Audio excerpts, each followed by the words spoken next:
Hello guys, আসসালামু আলাইকুম। সবাই কেমন আছেন? সবাই ভালো আছেন? তো আটার সাথে যে চিনি মিশালে একটা মজাদার পিঠা তৈরি হয়ে যায়, সেটা কি আপনারা জানেন?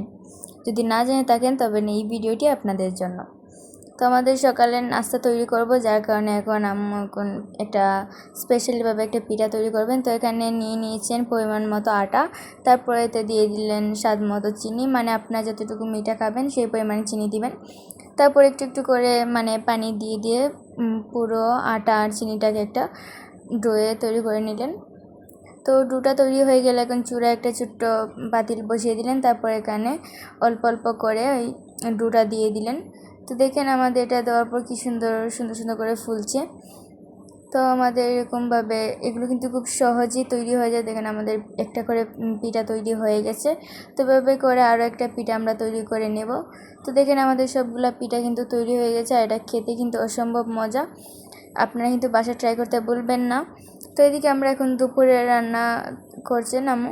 তো দুপুরে রান্নার জন্য এখানে কিছু আলু কুচি কুচি করে কেটে রেখেছিলেন। তারপরে এখানে দিয়ে দিলেন স্বাদ মতো লবণ, রসুন বাটা, পেঁয়াজ কুচি, তারপর দিয়ে দিলেন মরিচের গুঁড়া। তো মরিচের গুঁড়াটা দেওয়ার পর এখন দিয়ে দিলেন হলুদের গুঁড়া। তো এবার দিয়ে দিলেন ধনিয়ার গুঁড়া। তো ধনিয়ার গুঁড়াটা দেওয়ার পর এখন দিয়ে দিলেন কাঁচামরিচ। তো কাঁচামরিচ দেওয়ার পর এখন রান্না করার তেল দিয়ে সব কিছু এখন ভালো করে একসাথে মাখিয়ে নিলেন। তো এখানে আম্মু তৈরি করবেন কেচরি মাছের চচ্চড়ি। তো কেচরি মাছ না, বলি শুটকি।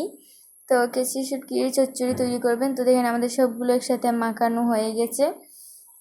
তো মাখানো হয়ে গেলে এখন আম্মু এতে দিয়ে দিলেন যে, সরি গাইস, আমি প্রথমে শুটকি বলছি, এখন আসলে এটা মাছ। তো তখন মাছটা দেওয়ার পরে এখন মাছগুলোকে ওগুলোর সাথে ভালো করে মাখিয়ে নেবেন। তো মাছটাকে মাখা হয়ে গেছে, এবার এতে দিয়ে দিবেন পানি। তো পরিমাণ মতো পানি দেওয়ার পর এখন এগুলোকে একটু সময় ভালো করে পানির সাথে নাড়াচাড়া করে এখন এগুলোকে চুলায় বসিয়ে দিবেন।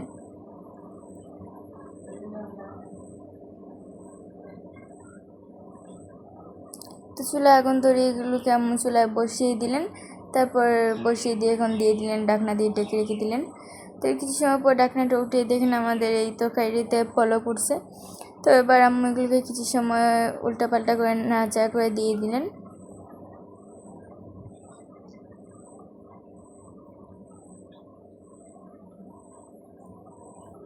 তবে কিছু সময় নাড়াচাড়া করার পর আবার ঢাকনা দিয়ে ঢেকে রেখে দিলেন। এর কিছু সময় পর ঢাকনাটা উঠে এখন উপর থেকে ধনিয়া পাতা ছিটিয়ে দিলেন। তো ধনিয়া পাতা ছাড়া কিন্তু ছোটো মাছের চচ্চড়ি কিন্তু একদমই মজা লাগে না। তো ধনিয়া পাতাটা উপর থেকে দেওয়ার পর আবার ঢাকনা দিয়ে ঢেকে রেখে দিলেন। তো আমাদের ছোটো মাছের চচ্চড়ি কিন্তু আজকে রান্না হয়ে গেছে। তো দেখেন এটা দেখতে কত সুন্দর লাগছে আর কত লোভনীয় একটা খাবার। আর ছোটো মাছ তো সবাই পছন্দ করে, তো আমরাও কিন্তু প্রচুর পছন্দ করি। তো এখন আমাদের দুপুরের খাওয়ার টাইম হয়ে এসেছে, তার মাঝে আমি পরীক্ষায় যাব, যার কারণে। তো আজকের ভিডিও আপনাদের কেমন লেগেছে অবশ্যই কমেন্টে জানাবেন। আল্লাহ হাফেজ।